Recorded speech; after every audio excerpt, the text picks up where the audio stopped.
Hi friends, welcome to Neetha's taste land.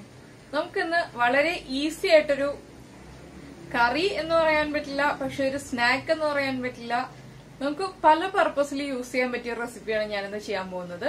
അതുകൊണ്ടാണ് കറി എന്നും snack എന്നും പറയാൻ പറ്റില്ല എന്ന് പറഞ്ഞത്. നമുക്ക് കറിയായിട്ട് യൂസ് ചെയ്യാം, സ്നാക്കായിട്ട് യൂസ് ചെയ്യാം, അതുപോലെ തന്നെ ലഞ്ച് ബോക്സിലും നമുക്ക് യൂസ് ചെയ്യാൻ പറ്റിയ റെസിപ്പിയാണ്.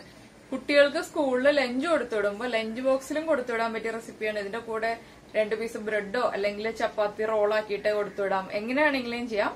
അതുപോലെ നല്ല ടേസ്റ്റിയാണ്, ഉണ്ടാക്കാൻ വളരെ വളരെ ഈസി ആയിട്ടുള്ള റെസിപ്പി. വേറൊന്നല്ല, നമ്മുടെ വീട്ടിലുള്ള ഗ്രീൻ പീസും മുട്ടയും ഉപയോഗിച്ചിട്ട് ഒരു 10 മിനിറ്റ് ഉണ്ടെങ്കിൽ റെഡിയാക്കാൻ പറ്റിയ റെസിപ്പിയാണ് ഞാനിപ്പോ ഉണ്ടാക്കാൻ പോകുന്നത്. വൈകിട്ട് ചായക്ക് കഴിക്കാനായിട്ടാണ്. അപ്പോ ഏത് രീതിയിൽ ഏത് സമയത്ത് ഉപയോഗിക്കണം എന്നുള്ളത് നമുക്ക് നമ്മുടെ ഇഷ്ടത്തിനനുസരിച്ച് തീരുമാനിക്കാം. ഞാനിപ്പോ ചെയ്യാൻ പോകുന്നത് 2 പേർക്കുള്ള ഒരു ക്വാണ്ടിറ്റി ആയിട്ടാണ് ചെയ്യാൻ പോകുന്നത്. നമ്മൾ ഇന്ന് ഉണ്ടാക്കാൻ പോകുന്നത് മുട്ടയും ഗ്രീൻ പീസും ആണ്. പിന്നെ ഇതിൽ ശ്രദ്ധിക്കേണ്ട ഒരു കാര്യം എന്താണെന്ന് വെച്ചിട്ടുണ്ടെങ്കിൽ ഫ്രോസൺ പീസ് യൂസ് ചെയ്യുന്നതിനേക്കാൾ ബെറ്റർ ആയിട്ടുള്ളത് നമ്മുടെ ഡ്രൈ ഗ്രീൻ പീസ് കുക്ക് ചെയ്തെടുത്തിട്ട് ഉപയോഗിക്കുന്നതാണ്. അത് മാത്രം കുറച്ചുകൂടി ബെറ്റർ ആയിരിക്കും എന്ന് തോന്നുന്നു. ബാക്കിയുള്ള കാര്യങ്ങളൊക്കെ നമുക്ക് ഇപ്പൊ ഈ വീഡിയോയിൽ കാണുന്നത് പോലെ തന്നെ ചെയ്യുകയാണെങ്കിൽ ടേസ്റ്റി ആയിട്ട് കഴിക്കാം. കുട്ടികൾക്ക് കൊടുക്കുമ്പോൾ എരിവ് കുറയ്ക്കുക, പച്ചമുളകിന്റെ എണ്ണം കുറയ്ക്കുക, പെപ്പർ പൗഡർ മാത്രം ആഡ് ചെയ്യുക. അങ്ങനെയാകുമ്പോൾ കുട്ടികൾക്കും കഴിക്കാം. അപ്പൊ നമുക്ക് എങ്ങനെയാണ് നമ്മുടെ വളരെ ഈസി ആൻഡ് ടേസ്റ്റി ആയിട്ടുള്ള മുട്ടയും ഗ്രീൻ പീസും റെഡിയാക്കാൻ നോക്കാം. നിങ്ങൾ ആദ്യമായിട്ടാണ് ഈ ചാനൽ കാണുന്നതെങ്കിൽ സബ്സ്ക്രൈബ് ബട്ടൺ ക്ലിക്ക് ചെയ്തതിന് ശേഷം അതിന്റെ റൈറ്റ് സൈഡിൽ കാണുന്ന ബെൽ ഐക്കണിലും കൂടി ക്ലിക്ക് ചെയ്യുക. അപ്പോൾ ഞാൻ അപ്ലോഡ് ചെയ്യുന്ന എല്ലാ വീഡിയോകളും ഉടൻ തന്നെ നിങ്ങളിലേക്ക് എത്തുന്നതായിരിക്കും.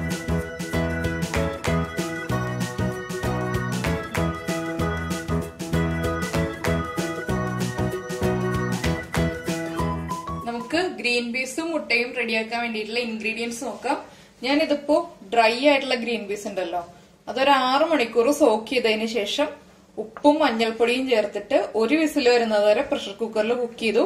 1 വിസിൽ വന്നു കഴിഞ്ഞപ്പോ അപ്പൊ തന്നെ അതിന്റെ കംപ്ലീറ്റ് പ്രഷർ അങ്ങ് കളഞ്ഞു. എന്താന്ന് വെച്ചിട്ടുണ്ടെങ്കിൽ കൂടുതൽ സമയം ഇരുന്നുണ്ടെങ്കിൽ ഇത് കുഴഞ്ഞു പോകും. സാധാരണ ഡ്രൈ ആയിട്ടുള്ള ഗ്രീൻ പീസ് പെട്ടെന്ന് തന്നെ കുഴഞ്ഞു പോകാറുണ്ട്. 1 വിസിൽ വന്ന് നമ്മൾ ഫ്ലെയിം ഓഫ് ചെയ്ത് കഴിഞ്ഞാൽ ആ കംപ്ലീറ്റ് പ്രഷർ പോയിട്ടാണ് കുക്കർ തുറക്കുന്നതെന്നുണ്ടെങ്കിൽ ഗ്രീൻ പീസ് കുഴഞ്ഞു പോവാറുണ്ട്.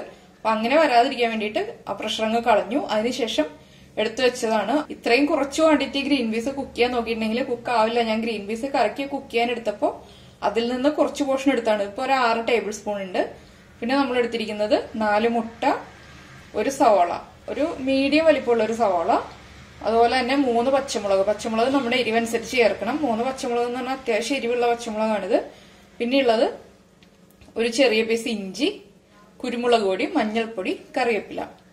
അപ്പൊ ഞാനിത് കുക്ക് ചെയ്യുന്നതൊന്നും കാണിക്കാറുണ്ട്. എന്താണെന്ന് വെച്ചിട്ടുണ്ടെങ്കിൽ ഇതിപ്പോ നമ്മൾ ചെറിയ ക്വാണ്ടിറ്റി ചെയ്യുന്നുള്ളൂ. പിന്നെ ഉള്ളത് ഗ്രീൻ പീസ് മുഴുവൻ കുക്ക് ചെയ്യുന്നത് കാണിക്കേണ്ട ആവശ്യമില്ലല്ലോ. അപ്പം മീഡിയം ഫ്ലെയിമിൽ വെച്ചിട്ടാണ് 1 വിസിൽ വരുന്നത് വരെ കുക്ക് ചെയ്തെടുക്കേണ്ടത്.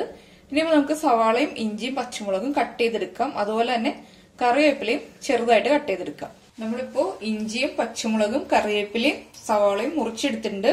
ഇതുപോലെ ചെറുതായിട്ട് കട്ട് ചെയ്തെടുക്കുക. ഇഞ്ചി മാത്രം ഏറ്റവും ചെറുതായിട്ട് കട്ട് ചെയ്തെടുക്കുക. അതുപോലെ തന്നെ ബാക്കിയുള്ള കാര്യങ്ങൾ കുറച്ച് വലിപ്പത്തിൽ, ഈ ഒരു മീഡിയം വലിപ്പത്തിലാണ് സവാളയും കട്ട് ചെയ്തെടുത്തിരിക്കുന്നത്. അപ്പൊ നമുക്കിനി ഇത് കുക്ക് ചെയ്ത് തുടങ്ങാം. അപ്പൊ നമ്മള് ഇരുമ്പിന്റെ ചീനച്ചട്ടി ചൂടാക്കാൻ വെച്ചിട്ടുണ്ട്. ചീനച്ചട്ടിയിൽ തന്നെ ചെയ്യണം എന്നില്ല കേട്ടോ ഈ റെസിപ്പി. നോൺ സ്റ്റിക് പാനിൽ ചെയ്യണം എന്നുണ്ടെങ്കിൽ നോൺ സ്റ്റിക് പാനിൽ ചെയ്യാം. ഞാനിപ്പോ ചീനച്ചട്ടിയിലാണ് ചെയ്യുന്നത്. ഇതിലേക്ക് ഇപ്പോ വെളിച്ചെണ്ണ ഒഴിക്കുകയാണ്. നമ്മുടെ വെളിച്ചെണ്ണ ചൂടായി തുടങ്ങി. ഇതിലേക്ക് നമുക്ക് ആദ്യം കട്ട് ചെയ്ത് വെച്ചിരിക്കുന്ന ഇഞ്ചി ചേർക്കാം.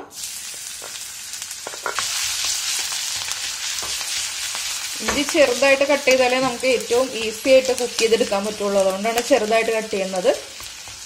പിന്നെ അതിൽ ഗ്രീൻ പീസും മുട്ടയും എല്ലാം മിക്സ് ചെയ്ത് കഴിയുമ്പോൾ വലിയതായിട്ട് കട്ട് ചെയ്തിട്ടുണ്ടെങ്കിൽ ആ ഇഞ്ചി കടിക്കുമ്പോൾ ഒരു സുഖം ഉണ്ടാവില്ല. ഇഞ്ചിയിലൊരു കടി കിട്ടുമ്പോൾ വലിയ സുഖം ഉണ്ടാവില്ല. അതുകൊണ്ടാണ് നമ്മൾ ചെറുതായിട്ട് കട്ട് ചെയ്തെടുക്കുമ്പോൾ കുഴപ്പമില്ല. ഇഞ്ചി ഒന്ന് കുക്കായി തുടങ്ങി. ഇതിലേക്ക് നമുക്ക് പച്ചമുളക് ചേർക്കാം.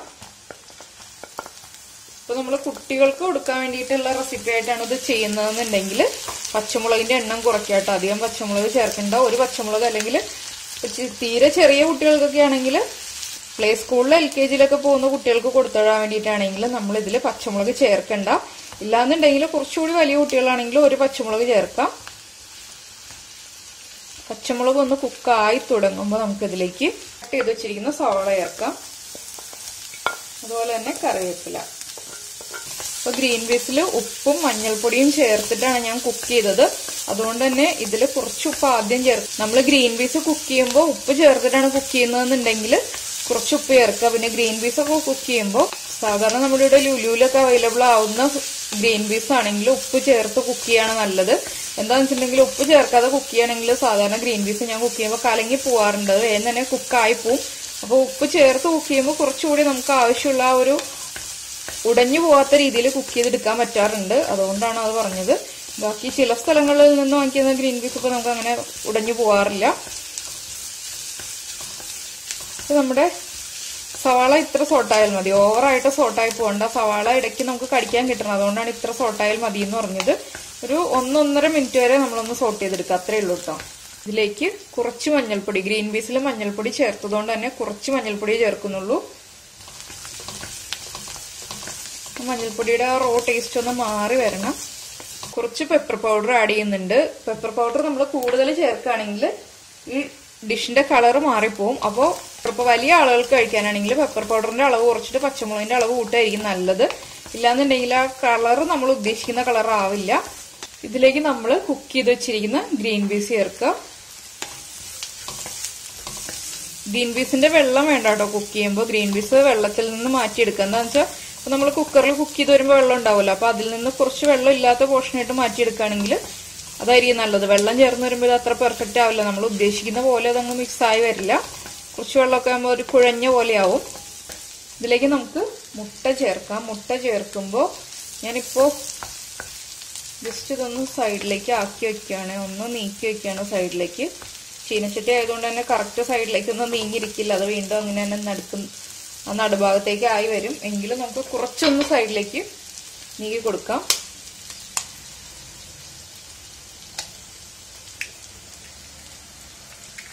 ഇതിലേക്ക് ഞാനിപ്പോ 3 മുട്ടയെ ചേർക്കുന്നുള്ളൂ. 4 മുട്ട എടുത്തിട്ടുണ്ടെങ്കിലും 1 മുട്ട ലാസ്റ്റ് നമ്മൾ പ്രസന്റ് ചെയ്യുമ്പോൾ ജസ്റ്റ് ഒന്ന് സ്ക്രാമ്പിൾ ചെയ്ത് ചേർക്കാൻ വേണ്ടിയിട്ടാണ് 1 മുട്ട എടുത്തിട്ടുള്ളത്. 3 മുട്ട ഇപ്പൊ യൂസ് ചെയ്യുന്നുള്ളൂ. ഇനി ഇതൊന്ന് മിക്സ് ചെയ്യാം. ഈ സമയത്ത് എണ്ണ കുറവായിട്ട് തോന്നുകയാണെങ്കിൽ എണ്ണ ചേർത്ത് കൊടുക്കാം. ഇതിപ്പോ അത്യാവശ്യം എണ്ണ ഉള്ളതുകൊണ്ട് തന്നെ നമ്മുടെ മുട്ട കുക്കായി വന്നോളും. ഫ്ലെയിം കുറച്ച് വെക്കുക, ലോ ഫ്ലെയിമിൽ വെക്കുക.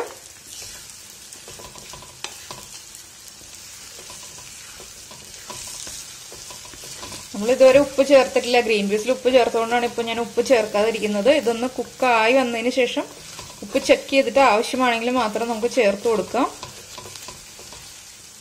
നന്നായിട്ട് ഡ്രൈ ആയി വരുന്നത് വരെ ഒന്ന് ഇളക്കി കൊടുക്കുക. ലോ ഫ്ലെയിമിൽ വെച്ചില്ല എന്നുണ്ടെങ്കിൽ നമ്മുടെ മുട്ട വേഗം കുക്കായി പോകും. ചില പോർഷൻ കുക്കാവും, ചില പോർഷൻ കുക്കാവില്ല. അതുകൊണ്ടാണ് ലോ ഫ്ലെയിമിൽ വെക്കുന്ന കാര്യം പറഞ്ഞത്. ഇനിയിപ്പോൾ നമുക്ക് ഉപ്പ് നോക്കാം കേട്ടോ. ഉപ്പ് ചെക്ക് ചെയ്യാം. ഈ ഒരു സ്റ്റേജൊക്കെ ആകുമ്പോൾ ഉപ്പ് ചെക്ക് ചെയ്യാം. എന്താണെന്ന് വെച്ചിട്ടുണ്ടെങ്കിൽ നമ്മൾ കംപ്ലീറ്റ് ഡ്രൈ ആക്കിയെടുത്തതിന് ശേഷം ഉപ്പ് ചെക്ക് ചെയ്യുകയാണെന്നുണ്ടെങ്കിൽ പിന്നെ ഉപ്പ് ആഡ് ചെയ്ത് കഴിഞ്ഞാൽ മിക്സ് ആവാൻ ബുദ്ധിമുട്ടായിരിക്കും. ഇനിയിപ്പോൾ നമ്മൾ ഇളക്കിക്കൊണ്ടിരിക്കുമ്പോൾ കുഴപ്പമില്ല. ഒന്ന് ഉപ്പ് ചെക്ക് ചെയ്ത് നോക്കട്ടെ. കുറച്ച് ഉപ്പ് കുറവാണ്, എരിവൊക്കെ കറക്റ്റ് ആയിട്ടുണ്ട്. ഞാൻ ഇനിയിപ്പോൾ പെപ്പർ പൗഡറോ പച്ചമുളകോ ഒന്നും ആഡ് ചെയ്യുന്നില്ല. അപ്പോൾ കുറച്ച് ഉപ്പ് ചേർത്തു. ഇനിയിപ്പോൾ നമുക്ക് അതൊന്നും മിക്സ് ചെയ്യാം. ഇതിപ്പോൾ ഞാനിപ്പോൾ വൈകുന്നേരം സ്നാക്കായിട്ട് കഴിക്കാൻ വേണ്ടിയിട്ടാണ് ഇപ്പോൾ ഈ റെസിപ്പി ചെയ്യുന്നത്. അപ്പോൾ ഇത് പല പർപ്പസിൽ യൂസ് ചെയ്യാൻ പറ്റിയ റെസിപ്പിയാണ്. നമുക്കിപ്പോൾ ചോറിന്റെ കൂടെ കഴിക്കാൻ വേണമെങ്കിൽ വെറുതെ കഴിക്കാം. അതുപോലെ തന്നെ നമ്മളിപ്പോൾ കുട്ടികൾക്ക് ചപ്പാത്തി റോളൊക്കെ ഉണ്ടാക്കി കൊടുക്കുമല്ലോ, അപ്പോൾ ചപ്പാത്തി റോളാക്കുമ്പോൾ ഈ മിക്സ് അതിന്റെ ഉള്ളിൽ വെച്ചിട്ട് ചപ്പാത്തി റോളാക്കിയിട്ട് ഉണ്ടാക്കി കൊടുക്കാം. അതുപോലെ തന്നെ സാൻഡ്വിച്ച് ഉണ്ടാക്കുമ്പോൾ ബ്രെഡിന്റെ ഉള്ളിൽ ഫില്ലിംഗ് ആയിട്ട് വെച്ച് കൊടുക്കാം. അങ്ങനെ പല പർപ്പസ് ഉണ്ട് ഇതിൽ. അപ്പൊ ഏത് പർപ്പസാണോ നമുക്ക് യൂസ്ഫുൾ ആവുന്നത് ആ രീതിയിൽ ഈ റെസിപ്പി ഉണ്ടാക്കിയെടുക്കാവുന്നതാണ്. വളരെ ഈസി ആയിട്ടുള്ള റെസിപ്പി ഇല്ല, അധികം ബുദ്ധിമുട്ടുകളും ഇല്ല. നമ്മൾ ഈ ഗ്രീൻ പീസ് കുക്ക് ചെയ്യുമ്പോൾ കുറച്ച് കൂടുതൽ ഗ്രീൻ പീസ് കുക്ക് ചെയ്യുക. അതിപ്പോൾ അടുത്ത ദിവസത്തേക്ക് കറി ഉണ്ടാക്കാനാണെങ്കിൽ അങ്ങനെ എടുത്ത് വെക്കാം. എങ്ങനെയാണെന്ന് വെച്ചാൽ അത് മാത്രം നമ്മളൊന്ന് കൂടുതൽ കുക്ക് ചെയ്യാന്നുള്ളതേ ഉള്ളൂ. ഫ്രോസൺ പീസിൽ ഈ റെസിപ്പി ചെയ്യുകയാണെങ്കിൽ അത്ര ടേസ്റ്റ് ഉണ്ടാവില്ല. അതുകൊണ്ടാണ് ഞാൻ ഫ്രോസൺ പീസിൽ ചെയ്യാതിരുന്നത്. ഡ്രൈ ഗ്രീൻ പീസ് യൂസ് ചെയ്യുന്നത് തന്നെയായിരിക്കും ഇതിന് ടേസ്റ്റ് ഉണ്ടാവുക. അപ്പൊ നമ്മുടെ മുട്ടയൊക്കെ ഒന്ന് ഡ്രൈ ആയി വന്നു, കറക്റ്റായിട്ട് കുക്കായി. ഇത്രയേ ഉള്ളൂ നമ്മുടെ പരിപാടി. കഴിയാറായിക്കൊണ്ടിരിക്കുന്നു. ഉപ്പ് മാത്രം കറക്റ്റ് ചെയ്യുക. അതുപോലെ എരിവുണ്ടോന്ന് ഇടയ്ക്കൊന്ന് ചെക്ക് ചെയ്ത് നോക്കുക. എരിവില്ല, എരിവ് കുറവാണെന്നുണ്ടെങ്കിൽ കുറച്ചുകൂടി പെപ്പർ പൗഡർ ആഡ് ചെയ്ത് കൊടുക്കാം.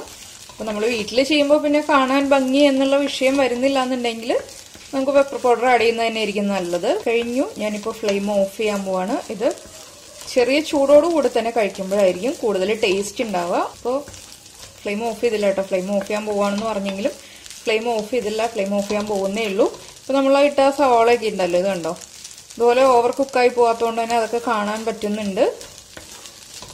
അപ്പോൾ എല്ലാവരും ഉണ്ടാക്കി കഴിച്ചതിന് ശേഷം ഫീഡ്ബാക്ക് അറിയിക്കുക. അതുപോലെ തന്നെ ലൈക്ക് ചെയ്യാനും ഷെയർ ചെയ്യാനും കമന്റ് ചെയ്യാനും സബ്സ്ക്രൈബ് ചെയ്യാനും മറക്കണ്ട.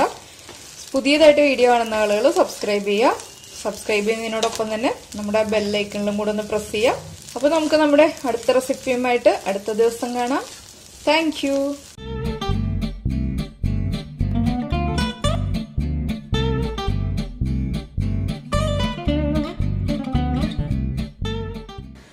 അത് നമ്മുടെ വീട്ടിലെ മെമ്പേഴ്സിന്റെ എണ്ണം അനുസരിച്ചിട്ട് അളവ് തീരുമാനിക്കുക. ബാക്കിയുള്ള പ്രിപ്പറേഷൻ ഡീറ്റെയിൽസ് ഒക്കെ നമുക്ക് കാണാം. അപ്പൊ എന്താണെന്ന് വെച്ചിട്ടുണ്ടെങ്കിൽ നമുക്ക് എത്ര ക്വാണ്ടിറ്റി വേണം എന്നുള്ളത് മാത്രം തീരുമാനിക്കുക.